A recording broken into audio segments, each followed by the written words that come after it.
comes to molecular cloning, my method of choice is SLIC, which stands for Sequence and Ligation Independent Cloning. And unlike your traditional restriction enzyme based cloning, which is kind of like cut and paste, SLIC is more like copy and staple.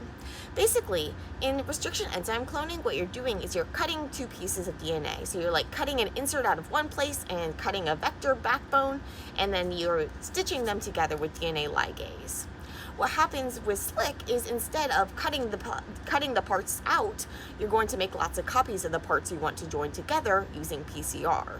And when you do this PCR, you design your primers so that you're actually going to add a little bit of the overlapping region onto the thing you're amplifying. So our insert is going to have part of the vector on the end. And now what's going to happen is we have at the ends of our insert part and our end of our vector part, we have regions that are the same. But these regions are kind of like hidden because it's double-stranded, so we chew back those ends a little, and now we have these kind of like sticky ends. And unlike the sticky ends in restriction enzymes, where we have those distinct, overlapping, matching parts that just need that one stitch to stitch them together, these overhangs are going to be kind of more like variable and loosey-goosey. But that's okay, because we're not going to try to stitch them together ourselves. We're going to make bacteria do it. So we take those pieces that we've kind of chewed back a little, and we get them to kind of stick in the right place, and then we put them in bacteria, and bacteria thinks like, oh, it's just damaged DNA, I better fix that. And so it tries to fix it, and it does fix it using its homologous recombination machinery. And so bacteria has all this complicated machinery, so why not just take advantage of it in the bacteria, which is where we're going to put these plasmids anyway. And so that's what we do. And so SLIC is really awesome, and you don't have to rely on there being restriction cut sites or anything like this. You can do it like with any sequence, all sorts of different things. So I want to tell you about it in detail, how it works, and go through the protocol step by step and things like this. So let's dive in. This is going to be a more technical post with more of the practical details. And so I'm not going to go into as much background. And so you should be familiar with molecular cloning before watching this video. If you're not, I have lots of content on that. But basically, when we're talking about cloning, what we're doing is we're taking a piece of genetic information. So we're taking like the instructions for making a protein, and we're sticking it into a workable form. And often we're talking about sticking a piece of DNA, so like an insert, into a plasmid vector. And so a plasmid is a circular piece of DNA that we can put in bacteria and get the bacteria to make lots of copies for us. And so the plasmid is like the circular piece of DNA. The vector is kind of like the backbone. And then you have your insert, which is the thing that you're trying to put into that vector to make this full plasmid. Although we often use the terms like vector and plasmid interchangeably, and it can get kind of confusing. But in the context of this cloning, I'm going to talk mostly about the vector being the backbone and the insert being the piece of DNA that you're trying to get in there. Now, there are multiple ways to do this. And one of the most common ways is going to be restriction cloning. This is kind of like the classical way. And I think that it helps you understand SLIC if you are able to basically understand what it's not. So it's not restriction cloning, but the principles are kind of going to be similar, but you'll see how SLIC does things differently. In restriction cloning, basically, it's kind of like cutting and pasting. You take typically what you're doing, I'm going to be talking about cloning in terms of like subcloning. So you're taking an insert out of one plasmid and sticking it into another plasmid. So you might be, say, taking it from some sort of plasmid that you just got from a repository, just a kind of generic plasmid, and sticking it into an expression plasmid so you can make protein from it. So what you need to do is you need to cut your plasmid that has your insert to cut the insert out. And then you need to cut the plasmid that has the vector plasmid in order to get your vector backbone. And then you want to join them together. When you're doing this cutting, you're doing it so that you're cutting them either with this exact same restriction enzymes or with restriction enzymes that generate complementary sticky ends. So basically, restriction enzymes are going to recognize specific sequences, and they're going to cut those sequences, and they're going to cut those sequences in a way that's going to leave an overhang. If those overhangs are complementary with one another, and you stick pieces of DNA with complementary overhangs together, then those can get stuck together. And then you can add a DNA ligase, which is like a joiner, and it's going to join those together, stitch them together, and then you can stick them into bacteria. And so restriction cloning could work really well if you have restriction sites where you want them. And so in some cases with plasmids, they often have like multiple cloning sites where they have a variety of different restriction sites that you can choose from, but you're limited by what's in the plasmid around your insert. Another limitation of restriction cloning is that you have to like gel purify out the pieces that you make, and you need to have a lot of the starting material. And so it's easy if you have those sites there and those sites aren't in your insert or anything. And it's a tried and true method, but I prefer SLIC, which is sequence and ligation independent cloning.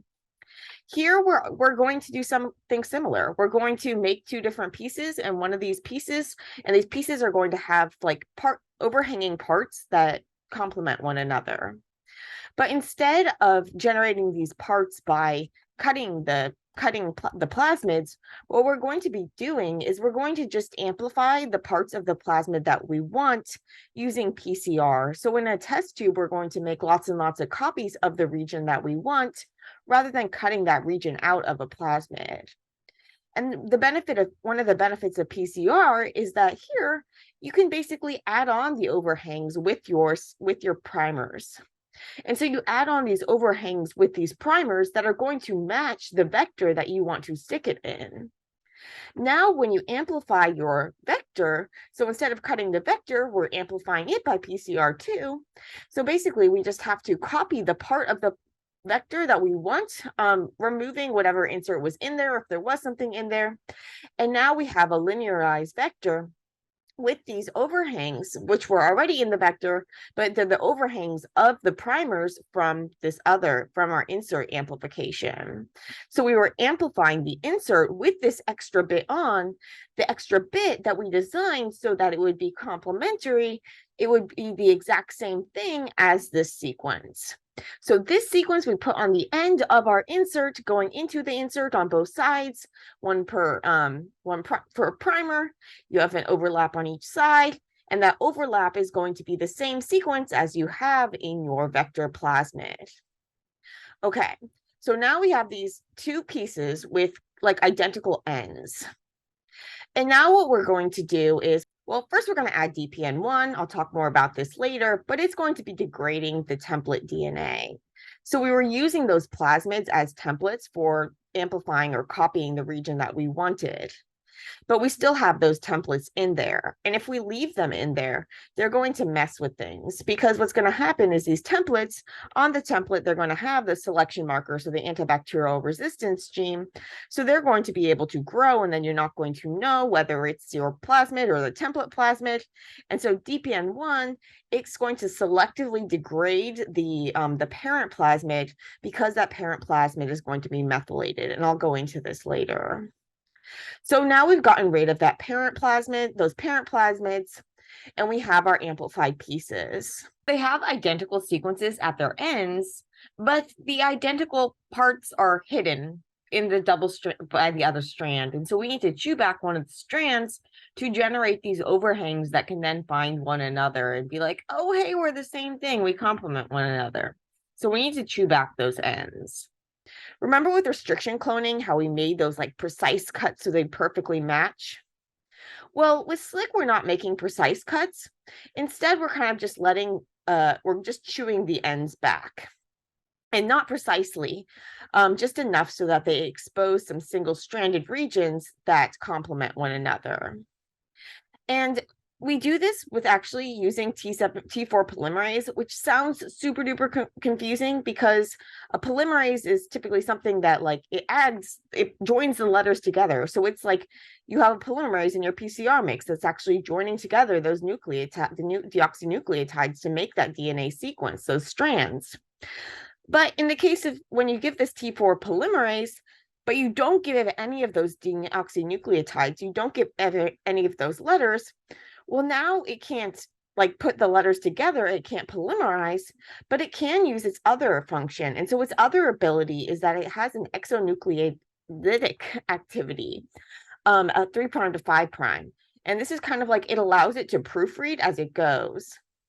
But if it doesn't have any letters, basically all it can do is chew back. And so it's an exonuclease. The restriction enzymes were endonucleases. They were cutting inside of a sequence. This is an exonuclease. It's going to kind of chew back the ends. If we let it go for a really long time, we'd just keep chewing and chewing and chewing, and we'd lose all of our sequences, and that wouldn't be good. So we just give it like 30 minutes. And then what we do is we give it one DNA letter. So we give it like DT, TP or DCTP or something like that. Doesn't matter, just one of the letters. And now when it hits that letter, it's going to actually stick that letter in there. But it can only stick one letter in, it can only stick that one letter you give it, and so it's going to get stuck. And it's going to therefore like stop chewing before it's degraded at all. So I'll tell you more about the design, but basically we design these primers typically so that they have like 20 nucleotides in their matching parts. And this way, as long as the T4 doesn't chew more than 20 nucleotides, we're good to go. But now you might be wondering, okay, well, those pieces are just going to be like randomly chewed, right?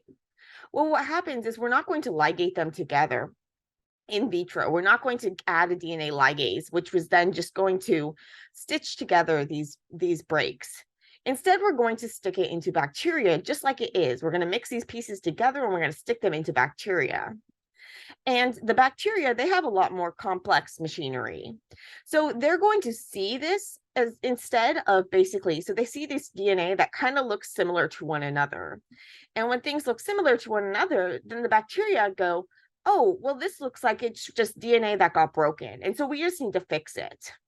And so because there are these matching regions, it can use homologous recombination. So basically relying on the sameness of them in order to say, okay, well, these parts are really the same thing. And so we just need this sequence one time, and we need to fill in based on the other strand. And so even though these ends are not going to be perfect, the bacteria are able to basically figure out what it's supposed to be and then fill in the gaps. And they can fill in these gaps, so they don't need to be like perfect. They don't need to be perfectly matching like you had if you were going to do it with the restriction cloning. Here you can have variable size gaps and things like this, but the bacteria can then use their homologous recombination machinery and do this. So I'm going to take you through more of the details of the protocol. I also want to mention that I've been talking about this in terms of subcloning. But there's actually a lot of different things you can do with SLIC, like mutagenesis reactions. So I talk more about this in another post, but basically with SLIC, you just need two pieces, and those two pieces need to have a matching part. And as long as you have those two pieces with matching parts, then what you can do is you can get the bacteria to stitch them together. And with those overlapping parts, kind of like placing those pieces together and figuring out that they're the same thing and creating your final product. And so SLIC mutagenesis is also really helpful. You can also design your primers so that they exclude part of the sequence. You can only like amplify part of the vector. Maybe you want to remove a tag or something like this. Basically, you can use all sorts of different strategies with your primers in order to stick any two pieces of DNA together as long as they have the overlapping region. Additionally, what you can do is instead of taking your insert from one plasmid, what you can do is you can actually take an insert from something else. And so it's getting more and more common for people to kind of like order gene blocks, they're sometimes called, which is basically you order some custom synthesized DNA, like a big chunk of DNA. So you order this big chunk of DNA, so it would be like just ordering this insert, and then you could just PCR it to make lots of copies of it. And if you had your PCR primers have the overlap, then you can make lots of copies of it that way as well. And in that case, you wouldn't need DPN1 on that part, but you would need it on your vector. Another thing, you can like cut your vector if you like still use restriction cloning to like cut your vector, things like that, if you want to linearize it differently. But typically what we're doing with SLIC is we're basically amplifying these two pieces. We're degrading the plasmid. We're then using T4 to chew back the ends, stopping T4 from going too far, mixing our pieces together and sticking them in bacteria. And this will then allow us to do the subcloning. So in terms of protocol, I'm going to go into more depth about how I do SLIC. So the SLIC is based on basically, so the sequence ligation and independent cloning is based on this paper from 2012 from Mamie Lee and Stephen Elledge. It's really accessible in this like Methods of Molecular Biology book series. And this Gene blog page is really helpful. This article by Mary Gearing from 2015. It talks about kind of like the history of SLIC as well as its usage today. I should also mention before starting that SLIC is going to be often compared to Gibson, and it's similar to Gibson, but it's different. So in Gibson assembly and in SLIC, you both of these cases, you're kind of having this, the nice thing about these methods is that you can use whatever sequence you want. I mean, like you don't have to rely on there being a restriction site there. So that restriction site was fine if it was just subcloning, but if you were trying to do mutagenesis or something like this, basically it's not always ideal. And with these methods, you have this scarless cloning because you basically can use whatever sequence is there. You are using PCR to generate the parts you want to join together. Then you are chewing back those parts and joining them together. In SLIC, we rely on the bacteria to do a lot more. In Gibson, we do more of it in the test tube. And although we're doing more of it in a test tube, we're actually doing it in like fewer steps, but it's also going to be more expensive.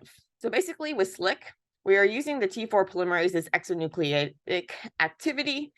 So basically we're just relying on its proofreading activity to generate those overhangs. And then we just, we want bacteria to do the rest for us after we basically anneal them. So we stick these pieces together so they can kind of figure out where things are going, but then they have these gaps and then we put them in bacteria and the bacteria fill those gaps for us.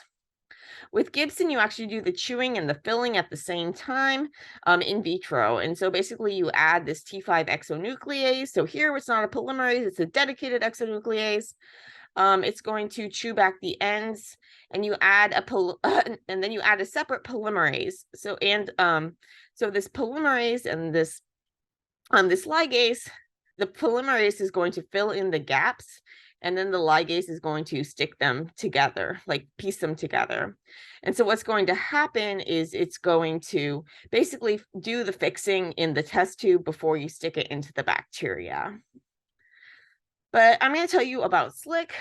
So Gibson is going to be more expensive. You have to buy their like these special products for it. So the SLIC is going to be cheaper. Gibson might be better if you are trying to do something with a complex sequence. So I know I talked about how the sequence could be like anything, but if you have a sequence that can form secondary structure or other problems, if it binds multiple places, I don't know.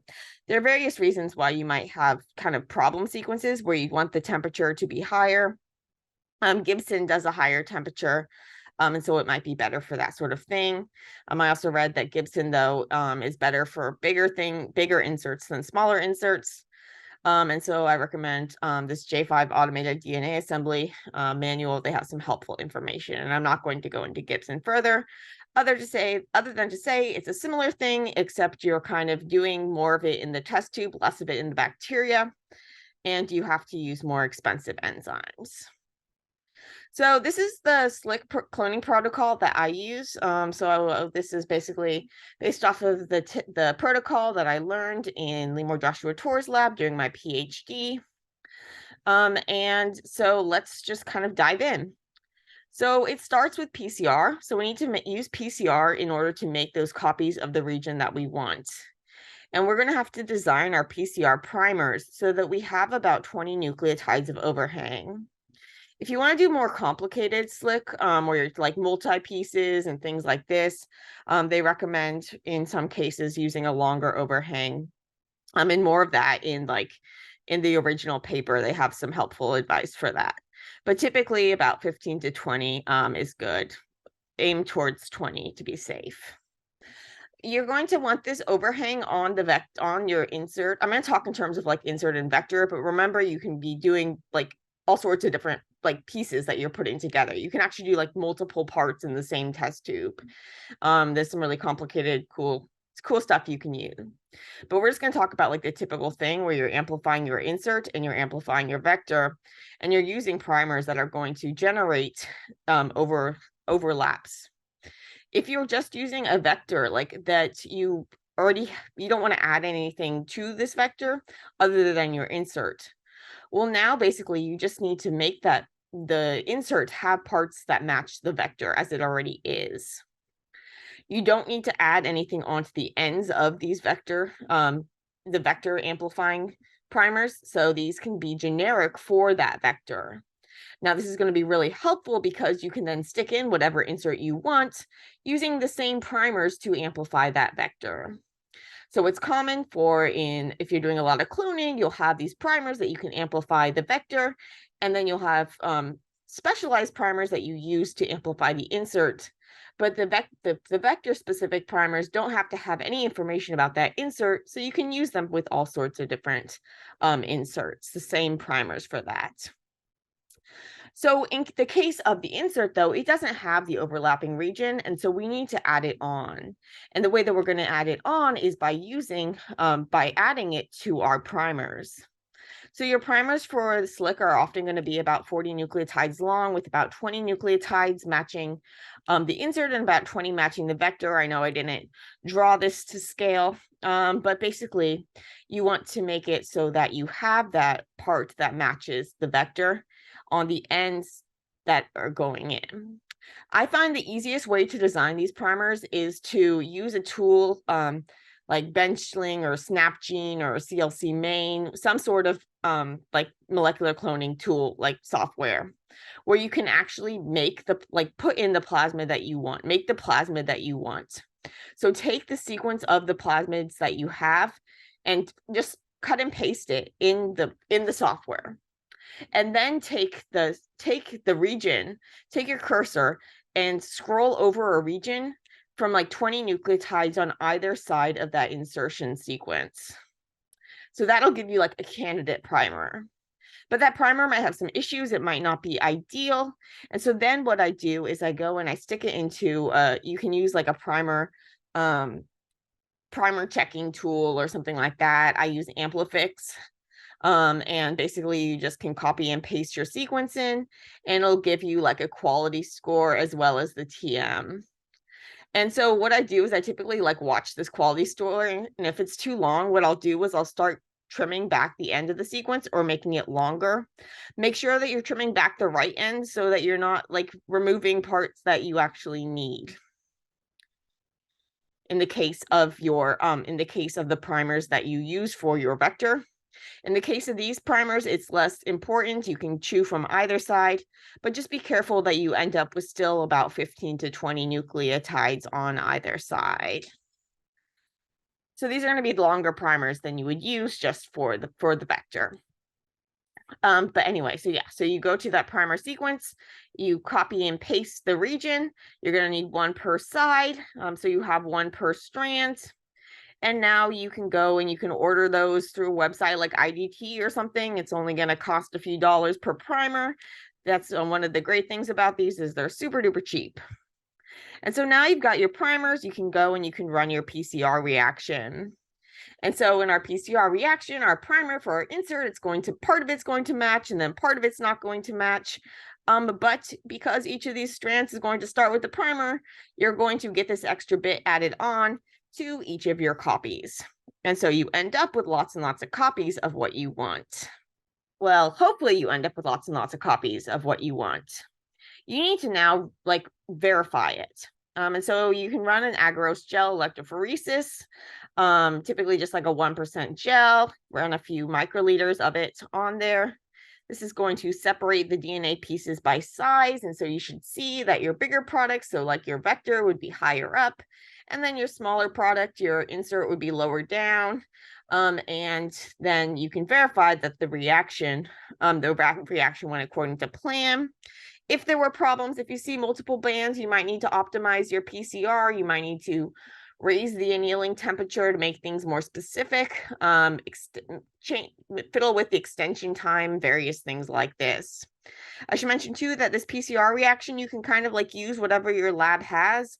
I would just use something with high fidelity. So you don't want it making a lot of typos because we want the sequence to be what we think it is. And so I typically use like fusion polymerase, but again, it's not, you can use different polymerases and just follow the standard protocol and that sort of thing. And so now hopefully you have pieces of the size you want and you can mix them together. It's important to know the sizes of the pieces that you're looking for, not just so that you can check based on the gel that they look good, but also because it's going to influence how much of the pieces that we mix together. So I typically keep like a construct log where basically for my SLIC reactions, what I can do is I can plan out which piece goes with which piece, which primers do I need to make the insert, to amplify the insert, which do I need to amplify the vector, and then which pieces go with which pieces to get this together. I did a ton of cloning in my grad school because I was working with this on this protein where I was doing a lot of mutagenesis because there were these 5 potential phosphorylation sites, and I was making all these different combinations of mutants to test various combinations of phosphorylation and things like this. So lots of PCR reactions, and keeping track of what pieces go with what things is really important, so that you don't accidentally mix the wrong things. So I also have on here the expected product size. So it's helpful to kind of plan things out like this. And you can see that some of these reactions needed some optimization, but some of them worked fairly well. And so then you just go and you optimize the PCR conditions. But hopefully all went well. And if all went well, well, now we're at this step where we need to add DPN1 to get rid of our template. So we have lots and lots of the parts we want, and we still have lots and lots of the parts we don't want. And so we want to get rid of those parts we don't want. Now, I should mention that if you do restriction cloning, basically you're not amplifying, so you need to have more starting material, because you're not going to be making copies of it. And when you cut, well, now you're going to get 2 different pieces. And so there you have to separate out the small pieces from the large pieces. And so this is done by you actually run all of your reaction on the gel, and then you cut the pieces out and you purify the piece that you want, and you've removed the piece that you don't want. With SLIC, we're not going to run a gel. We're only running a portion of our gel, a little bit, so that we can look at it and see if it's the right size. We're not running our gel to purify it. So this is not going to be a preparative gel. This is an analytical or diagnostic gel. And so as long as those products look okay, we're not going to do some sort of gel purification or anything like that. But we're not going to get rid of this way in the parts that we don't want. And so we don't have that 2 parts, but we have kind of the plasmid and we have the parent plasmid and then the part that we want. So with restriction, you have the 2 parts of the same plasmid. You kind of have in 2 pieces. With the SLIC, you're going to have your template, and then you're going to have the template you were using, as well as copies of the region of it that you wanted. And so we want to degrade that template because, as I mentioned, that's going to have the antibiotic resistance gene. So if we were to stick it into cells, it would be that plasmid, it would be able to grow in the presence of that antibiotic that we're relying on to show us that the plasmid's in there. But we want to make sure that only the plasmid that we made is in there and not the one that we are using as a template. And so we're going to do a DPN1 digest. And I talk more about DPN1 in another post that I did the other day, but basically it's going to be able to recognize the difference between the DNA that the bacteria made, so all those copies of the plasmid, as well as the DNA that we made in the test tube. And this is because when bacteria copy DNA, they add this methyl mark, and this modification, and this doesn't get added inside. And when we do PCR and make copies in a test tube, you don't get this methylation. And DPN1 is a weird restriction enzyme. So restriction enzymes we talked about before were really, really specific, and they didn't recognize methylation. And so methylation can actually hide with their cut sites. But DPN1, it actually recognizes methylated sites. And so it's going to cut DNA up that's methylated, and it's going to really chew it up. And so this is going to degrade that parent plasmid And so then when we stick it into DNA, only the only plasmid in there, so the only thing with the antibiotic resistance gene, should hopefully be our plasmid. In terms of practical, so typically you want to do this at least like 2 and 4 hours. I like to do it overnight at 37 degrees C. So it's convenient to basically you have your reaction in a PCR tube from when you did PCR, and then you took a few microliters and ran your gel, but you still have all the rest of it in that pipette, in that PCR strip. Now what you can do is you can basically just stick that PCR strip in one of those, like in a dedicated, like a official rack, or just I like to make holders, makeshift holders out of by taping together the pipette tip racks, insert things, and then just put that in the plate incubator. If you're going to have to do it longer, like you can do it overnight, and then if you have to do it longer than just overnight, you can stick it in like the fridge. But otherwise you can go straight to the next step. And so yeah, so 1 microliter per 50 microliter PCR reaction. Okay, speaking of that next step, our next step is going to be PCR purification and DNA cleanup. And so what this is basically just using some sort of like spin column kit. There are lots of different ones. So this is like a Kia Quick PCR purification kit I was using in my grad school. And here we have like Zymo kits, like DNA cleaning concentrator and things like this. Basically just make sure that it's just some sort of like DNA purification column. And I have much more on how these columns work in other posts. But basically it just gets the DNA to stick and washes the other stuff off. In the case of our PCR reaction, we're going to have a bunch of salts. We're going to have DNTPs, various things like this. We're also going to have our primers, which some of these columns can actually kind of like selectively filter out. So basically those little primers are going to be more soluble under conditions that the longer pieces won't. And so you're kind of able to remove some of that smaller stuff. Okay, but that is going to be the PCR purification. And so now you've had this purified DNA. Typically what I do is I elute it with 20 microliters of water, and then I go and measure the concentration. So you can do this on like a nanodrop, nice and simple, or some sort of, that's like typically you're using a nanodrop, or there's like a qubit, there's just typical spectrophotometers, but nanodrops are pretty common these days.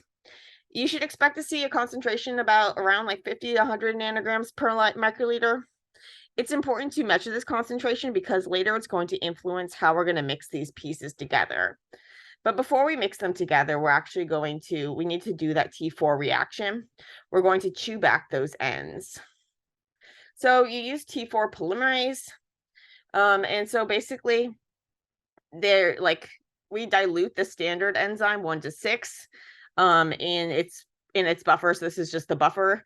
It used to become with like the buffer 2, and then you would add BSA separately, which is why I have like water added here. But in the case of the new buffer is like R2.1, which has a like some sort of recombinant protein in there, like BSA, or some recombinant protein in there. So you don't need to add BSA separately. But you add your diluted DNA polymerase, you add your DNA. So you're going to this is just going to be your entire PCR reaction. So it won't actually be 20 because you took a little bit of it for your gel, but it'll be close. And then you're going to basically add the T4. So give it 30 minutes at room temperature. You don't want to let it go too long or it's going to chew back too far. And then to stop it even further, you add 1 microliter of 10 millimolar DCTP or any other DNTP, that's the letter, so that it stops chewing but then it gets stuck because it can't go forward more than just that 1 letter. And then to even further inactivate it, you heat it up at 65 degrees Celsius for 10 minutes. So now you've got your T4 treated, purified T4 treated DNA. And so our next step is going to be mixing the pieces together and kind of getting those sticky ends to meet one another. And so remember, there's going to be like non-perfect gaps, but there's going to be the bacteria can deal with that. And so you still have these overlapping regions that can stick together during this anneal step. So for this SLIC, basically, this is called like a reaction, but really you're just mixing them together for 30 minutes at room temperature. So when you mix them together, you want about 150 to 300 nanograms worth of your vector. And then the amount of insert you have is going to depend on the size. Basically, we want to make sure that they're the same number of copies of the insert as there are of the vector, so like a 1-to-1 ratio. But our vector is going to be a lot longer than our insert. And so you might have a vector that piece that's going to be like 5 kb and an insert piece that's going to be like 1 kb. So you need 5 times as much of your vector as your insert in terms of the nanograms in order for there to be the same number of copies, because each copy of the vector is going to weigh more. So you want to do like a 1-to-1 ratio according to their length, which is their length is going to be their weight is going to be proportional to their length. And so we're measuring the nanograms per microliter, and we need to make sure that we have the like as many times bigger as it is, that's going to be how many times more nanograms we'll need in order to have the same number of copies. And this is where having those those tables that I use to like plan out my PCR reactions really helps. Okay, so now after 30 minutes, it's time for let the bacteria do the rest. So basically, remember, we're sticking this into bacteria, and the bacteria are going to think, oh, it's just damaged DNA. We can fix this. And they're going to fix it with their homologous recombination stuff. And so we need to get it into the bacteria, though. And so this is done through transformation. And often this is done with heat shock using chemically competent cells. So basically you take these weakened cells, you'll take out your tube of them, you'll mix your DNA in there, let it sit for a minute. And then you need to actually get it into the cells. So these cells are going to be like calcium chloride treated, and they're going to basically, they have their surface neutralized by this calcium, which is going to make it less repellent to the DNA. So although the inside of this membrane is going to be all lipidy, on the outside it's going to be negatively charged, and DNA is negatively charged. So they wouldn't get together, except that you have calcium in there that's going to help neutralize those negative charges so the DNA can get close. And once it's close, you're going to use heat shock. So basically you're going to open up pores in the membrane of the bacteria so that the DNA can get in. And so typically what you do is, well, the exact details are going to vary based on the cell type, but typically you're using some sort of like E. coli DH5 alpha cells. You do a heat shock where you stick it in the in a water bath, like a 42-degree water bath for 40 seconds, and then place it back on ice. Add 100 microliters to a milliliter of media. So I typically just use LB. If you're having issues, you can use SOC. It's a slightly, it's a richer media. And you're going to let them recover in the absence of antibiotics. So you stick them in your like thermal shaker for 30 minutes to an hour. So if you're using ampicillin, I typically just do a half an hour. If you're using kanamycin or chloramphenicol or streptomycin, with these, you want to give it like an hour. Basically, with these are translation inhibitors, whereas the ampicillin is not going to inhibit the translation. And so you're going to want to make sure that you allow these to recover and make the proteins they need to recover before you prevent them from making proteins. Whereas ampicillin is targeting the cell wall, so it wouldn't affect the ability for these cells to make those proteins they need to recover. Once those cells have recovered, you want to plate them. And so while they are recovering, you can actually get the plate out to pre-warm while the cells are recovering. And so that you're not putting them onto a cold surface once they've been warm for a while. They're all happy being warm, and then they're trying to recover, and you stick them in the cold. That would not be good.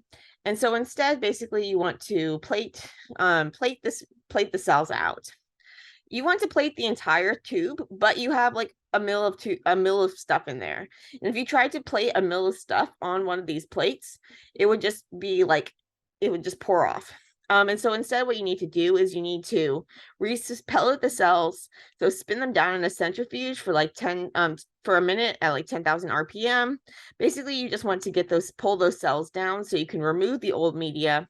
And now you can add on new media in a volume that you can then plate it all. We want to plate it all because our SLIC reaction isn't going to be entirely efficient, and the transformation isn't going to be entirely efficient. It's a lot easier for the cells to take in like supercoiled plasmids that have been copied in DNA, and they're all pure in bacteria, and they're all fixed and they don't need fixing, and the bacteria doesn't have to do anything, which is another reason why it's really, really important to do that DPN1. Our SLIC product, on the other hand, is going to be we made it in this test tube. It's got all these gaps, and the bacteria are going to have to do work to host it, and so this is going to be less efficient in terms of how many colonies you would expect to get, and so you're going to want to plate all of it. And so you're going to spin this down, remove the old media, suspend it in less liquid, so like 100 to 150 microliters of LB, and then you can plate it. And when you plate it, you're going to make sure that you plate it on the plate with the right antibiotics. And so you want to make sure it has the antibiotics that are that your plasmid, the vector plasmid that had the antibiotic resistance for. So we don't care what antibiotic the one we cloned out of was, the insert. That insert's antibiotic doesn't matter, but the antibiotic of the vector, what's actually the product we're putting in, that's going to matter. We need to make sure that we're plating on the plate that has that antibiotic that the plasmid is going to be resistant to. And if you do this, basically you spread it out on your plate, you let it go, let it dry for like 10 to 15 minutes, or not like dry, but at least like let it sink in. Then flip it over and stick it in the plate incubator. So you want to stick those plates with the lid on the bottom so that any sort of condensation or things can drip down and not drip onto the plate. And now, so then you get those colonies, and now it's important that you actually verify those colonies are what you think they are. And so now you can do like colony PCR if you want to get a quick idea of whether it probably worked, but that's not going to show you whether the sequence was okay, but it can kind of weed things out. More on colony PCR in another post. But to really verify the sequence, you're going to need to send your clones for sequencing. More on this in another post as well. But basically, you'll get some results back. And you want to pay close attention to those regions where you wanted where the SLIC was actually happening, where they were actually coming together, because that's the place where you're more likely to get errors. But hopefully you don't get any errors. And so hopefully this whole process worked well for you, and you have the plasmid that you want. And so just to review, SLIC stands for Sequence and Ligation Independent Cloning, and it's a really awesome tool that we can use in order to stick pieces of DNA together as long as they have complementary sequences. And so we often use this for subcloning, where we're taking a piece of one plasmid out of that plasmid and sticking it into another plasmid, but instead of like cutting it out, we're making copies of these pieces. And when we make the copies, we add on a bit of the other thing so that they have overlapping regions. Once we generate these pieces with these overlapping parts, we then get rid of our templates with DPN1 digest. We then PCR purify out those pieces to get rid of all the salts and the primers and things like this. Then we use T4 polymerase. Although it's a polymerase, it has exonucleolytic activity. So it can chew back DNA. And so if you don't give it DNA letters, it's going to chew back. Then you give it one DNTP, it will chew forward, or it will not chew forward, but it'll basically add when it sees that letter, but it won't be able to go further. It won't be able to put in any other letters, so it'll get stuck. This is going to expose complementary overhangs. You then mix your pieces together. The pieces are kind of going to stick together, but there's going to be gaps. These aren't going to be precise little gaps, like no gaps. In the case of restriction cloning, you don't have any gaps, you just have nicks. Here you actually have gaps. And so the bacteria are going to need to fill in the gaps, and they're going to need to seal it up. But they've got the complicated machinery that they need to do this, the homologous recombination machinery. So when you take those pieces that you mix together and you stick them into bacteria, the bacteria can do the rest for you. And hopefully they do it all well, and then you send it to cloning to make sure. And so that is the basics of SLIC. And you can also use it for all sorts of cool stuff like mutagenesis. I use it all the time for that. But this is the basic idea. And so hope that you found this helpful, and hope that your SLIC reactions work well for you.